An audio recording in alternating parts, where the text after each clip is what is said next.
it's time to get going.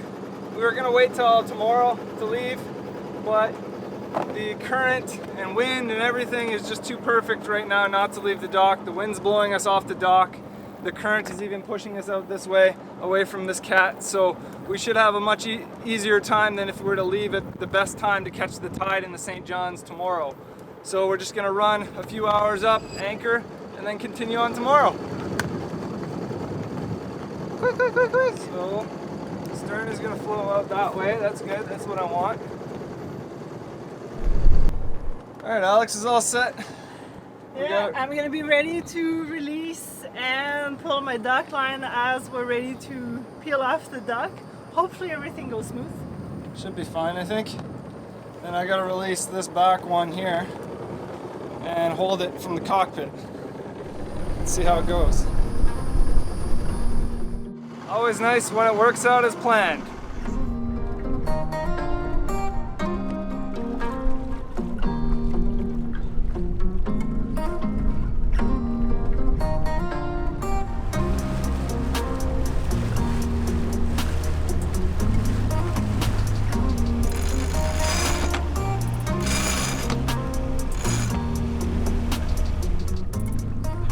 Bit of turbulence. I guess we got some new buildings on. Oh, look right over there. Over there, where the wind's coming from. Oh. All those big buildings and mountainous or hilly bits. What do you got going there? Well, I mean, it's so comfortable. I figured might as well start making some supper while we're sailing. We don't even have the engine to like make really obnoxious kind of sounds. So, making supper. I'm starving. You're already tired of the engine sounds, eh?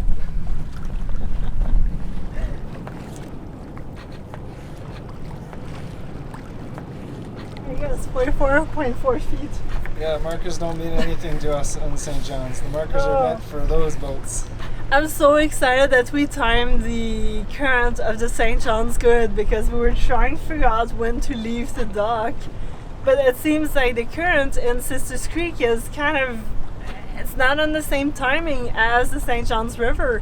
And we really want slack current. We don't want crazy current leaving the dock because it's dangerous and hard, especially that we're docked on our wrong side, which is where everything is, and I can't be jumping above all that to let us free.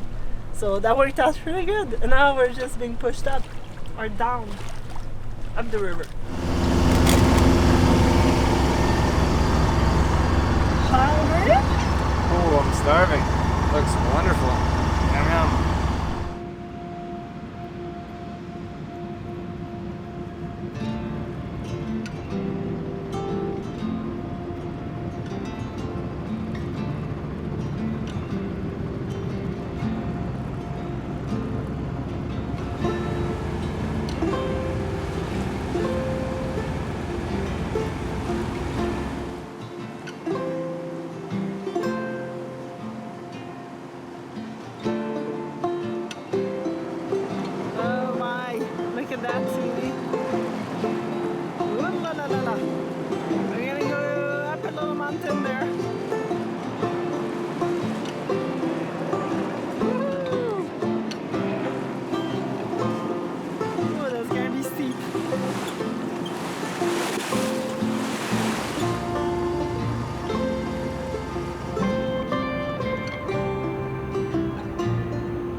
This is exciting. The tide is going to be really late, so we get to go explore Exchange Island.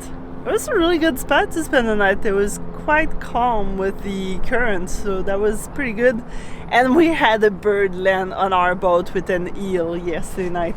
Wish we would have gotten that one on film. Let's go.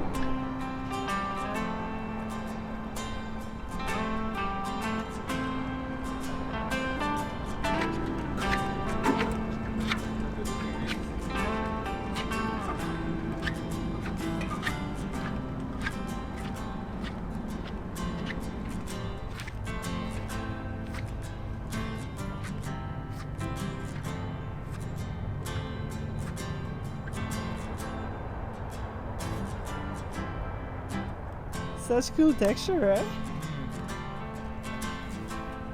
Crazy trees.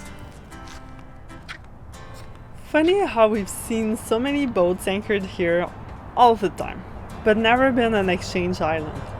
My sisters live in Jacksonville, so we've driven past here many times. And it's now our third time traveling on the St. John's River. So when the current forces you to wait, it's a sign that you have to go explore the island. Even between rain and gloomy weather.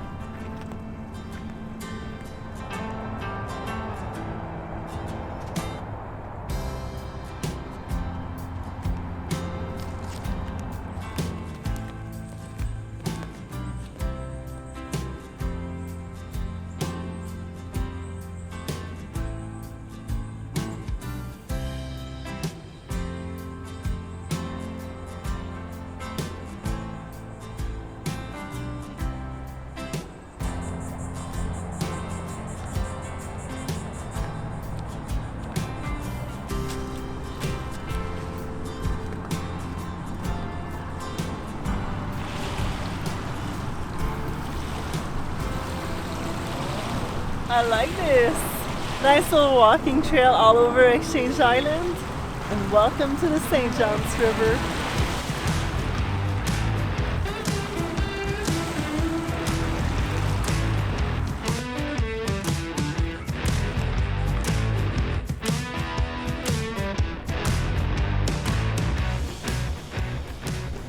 You can see the current flowing over there.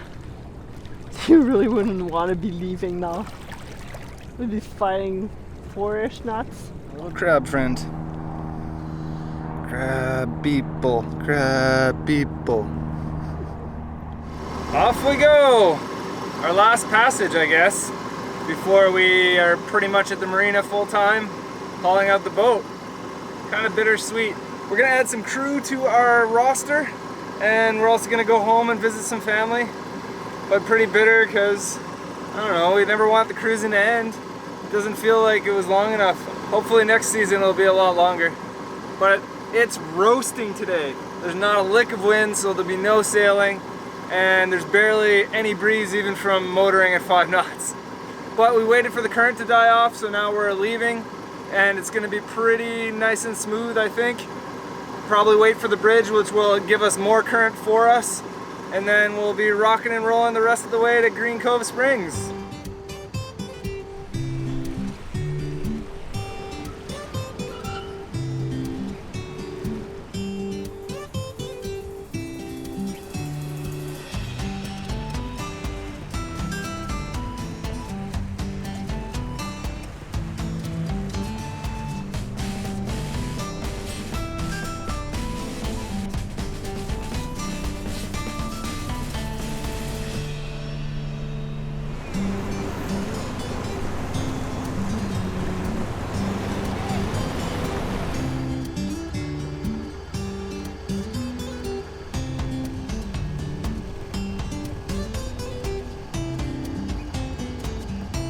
The reason why we are seemingly traveling back south or driving 40 nautical miles in the wrong direction is to get protection from the hurricanes.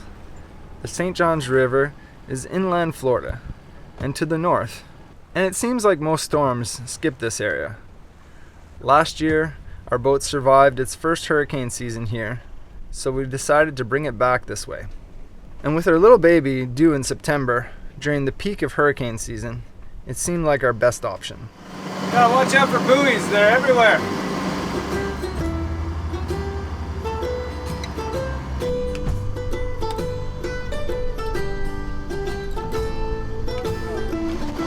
It's gonna be delicious. Once again, supper on the way.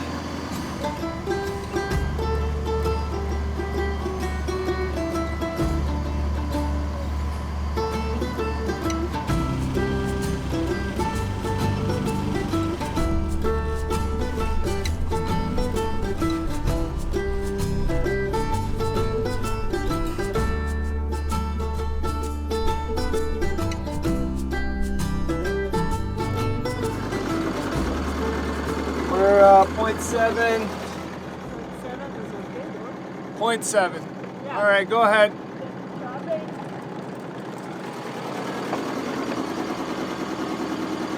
Gonna let me work? Yeah! Anchor alarm. Oh no. There we go. Oh, we made it. Yahoo! We're gonna have to repaint our chain.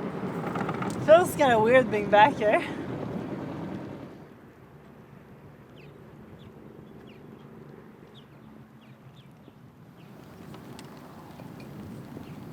We made it. And the engine survived! Yeah. That was my first time driving and picking up the mooring wall. Usually I'm the one at the front with the hook. Are we all good? Yeah, we might have more line than we need out, but shouldn't really hurt anything. It's kind of nice. The mooring balls at Green Cove Springs Marina are super affordable. It's like $10 a night. So that's why we're grabbing one, so that we can go at my sister's for the weekend and then come back on Monday and do a few little projects, clean up the boat and get it ready to be hauled out on Friday. Coming to the end. At 25 weeks, it was definitely time to go for my first ultrasound. Since it didn't work out in the Bahamas, Jacksonville was our best option. Excited? Oh, so excited! Right there, look at the heartbeat. I'm here on the top, see? Very nice, very strong. It's 150 beats per minute. You can see right. It's waiting for me. Yeah, I had 2 miscarriages before this one, so we're quite excited to finally have one that's there. Wow. Hey, move But the around. good thing you feel So exciting! We're having a little girl. Her gonna be stuck with a lot of girls on the boat.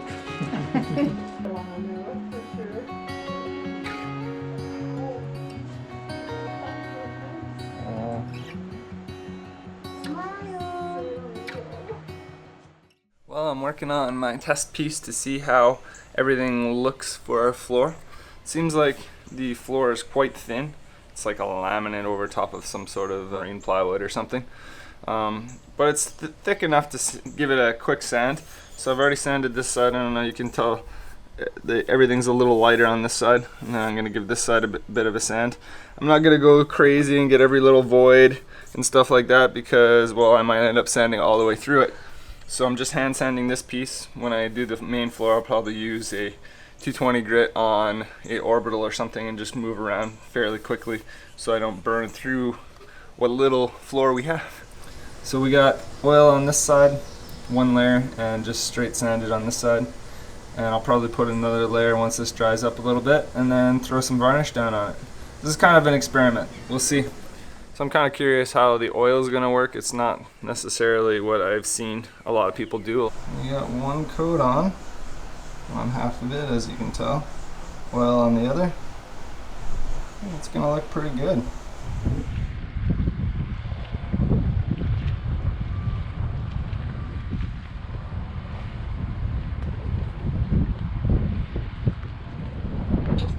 Getting ready to start the floors. Gonna sand them all down, but we're gonna start with some cheap 80 grit, which will probably go down to, you know, high hundreds or something, and then I'm gonna finish it off with 220. So I'm just gonna kind of go quickly with the 80 grit, try to get down some of the excess varnish, and then switch to the 120 for the bare spots and everything else.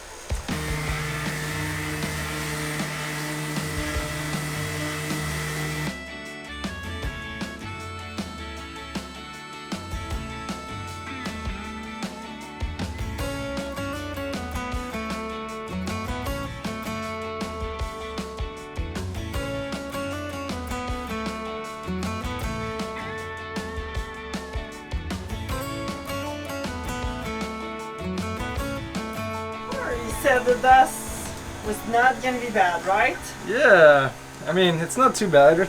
It's only a little bit of dust. You're giving me so much work. It's everywhere too. I thought it would be like fairly settled, but especially with the R orbital, which takes off more than the adjustable orbital that I was starting with, it just destroys it, but it also blows it everywhere.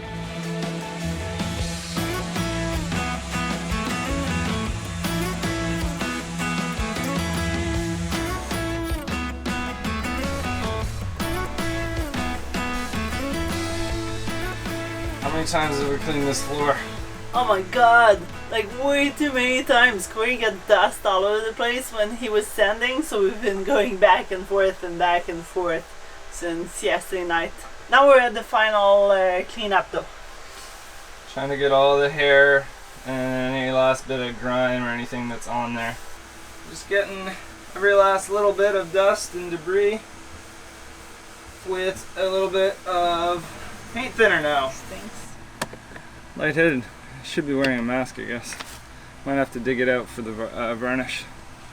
If you're wondering why I chose oil instead of a stain of some sort, because they say you should stain if you want a better finish, or if you want the varnish to kind of get into the wood, you're meant to stain, even if it's a clear stain, you know, if you don't want to change the color of the wood. But I had teak oil, and I figure spar varnish is kind of, well, it's got oil in it, linseed oil, I'm pretty sure, a lot of the time, so I figured it couldn't hurt to put oil underneath it instead of stain. And I think it brings out the colors nicely. I gotta let it soak in for a little while, and then I'm going to use a cloth and kind of absorb any excess, let it finish kind of soaking in for a little longer, and then throw on some varnish. Are you hot? Whew! Yeah, it's toasty. I had to shut the windows because it looked like it was going to rain, and I just can't wait any longer. We don't have a whole lot of time to get some coats of varnish down, and I made this one way too thin, I think, which will probably make it dry pretty quick. But anyway, I'm almost done. Just gonna finish up this, and then we're gonna leave, let it dry overnight, and then maybe get one layer on tomorrow morning and one on tomorrow evening. I don't know. We're gonna see what we can do. It's looking pretty good though. First coat almost done? Yeah. Alex wanted me to do the towel rack here because it was always getting moldy. And the floor is pretty much done. If I would stop sweating in it, it would be great. But I got one little patch underneath me that I'm going to have to do some weird yoga to get a coat on, and then we're out of here. Let it dry with some fans going. We even saw an armadillo that night. First time we got to see one. Well, I'm here doing a second coat. It wasn't as dry as I would have liked, but good enough to throw a second coat without having to sand it. I sanded out a couple of the hairs and stuff, but that's about it. But it's coming along. Now I've just got my little hole to stand on, and I gotta kind of do some boat yoga to actually do the last of the painting. Gotta put a foot on the settee here, a hand here, and then another hand here, and basically stand up and just paint this last little area. But it's coming along pretty good. I'm pretty happy with it, other than some hairs and stuff.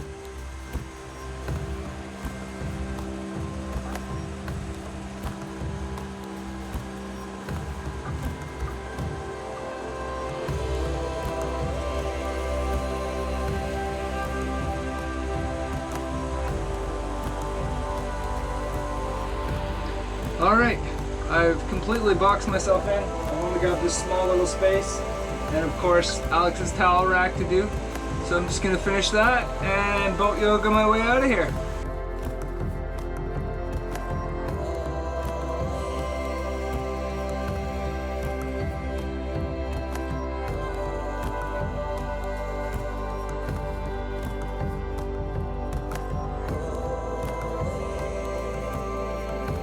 Well, the wind is pretty mellow.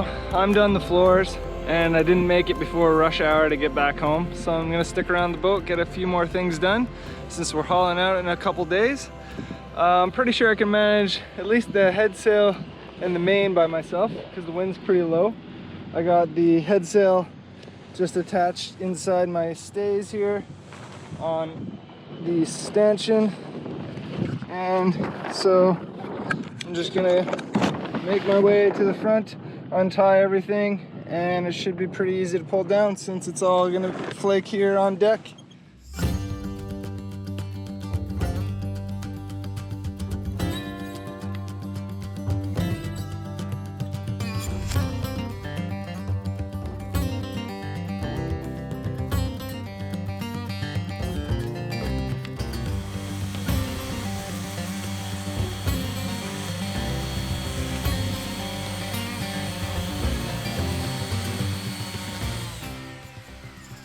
Well, as always, we're getting somewhere. I'm just sanding down our ladder right now. I'm pretty happy with that. I still have to go over it with 220. Right now I'm using 80s that turn into 100s and then 120s very quickly. So I just go to an area where there's a lot more to take off and then I switch to the 220. So this is what we're looking for as a finished product. Here's the finish. Actually, I need to still do that 220, but that's pretty much the color we're looking for. And this is what was originally on there. So we're gonna remove that a little bit. This is what the stairs look like before and after as well. A lot darker, so we're hoping to keep the lighter color going on so it maybe brightens up the boat a little bit. And on a hot June summer day in Florida, feels wonderful to go swimming. Oh, so refreshing.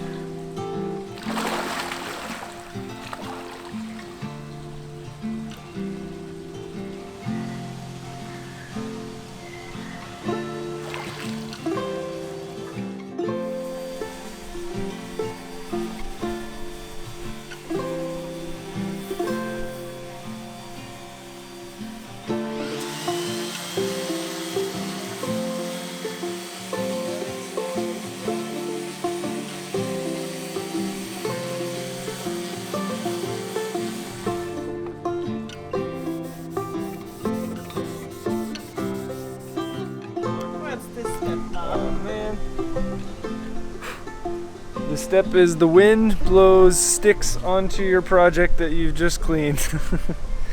We're throwing on some oil. We just cleaned it up. Let's see how she goes. I don't want to dirty a paintbrush, so I'm just using some paper towel to kind of smear it around, and then I'll wipe it all up. It's gonna look nice though. When you use paper towel, you end up with all this little white fuzz stuff, so I'm gonna get rid of it with this guy. Finishing it off. Now that the oil is a little bit soaked in, I've let it soak for a little while. Now we're gonna throw down some varnish and be done with it. Well, a few layers of varnish.